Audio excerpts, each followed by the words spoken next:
అదేవిధంగా మీరు పద్మశ్రీ అవార్డుగా మీరు ఉన్నప్పుడు రాజ్యాంగ వ్యతిరేకంగా మాట్లాడడం తగదు.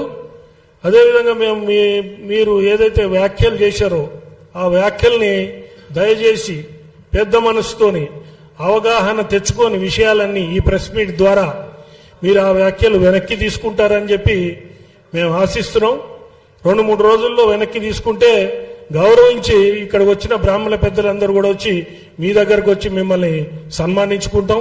అదేవిధంగా మీరు వ్యాఖ్యలు వెనక్కి తీసుకోకుండా మొండిగా అవగాహన లేకుండా రాజ్యాంగేతర శక్తిగా మాట్లాడితే మాత్రం బ్రాహ్మణులు ఈరోజు ఐక్యమత్యం వచ్చింది. బ్రాహ్మణ సంఘాలన్నీ కలిసి ఈ భాషను ఒక వ్యవస్థను పెట్టుకున్నాయి. ఇప్పుడు బ్రాహ్మణులు తిరుగుబాటు చేసే స్టేజ్కి వచ్చారు. దయచేసి నిరసన కార్యక్రమాలు ప్రజాస్వామ్యయుతంగా మేము చేయటానికి రెడీగా ఉన్నాం.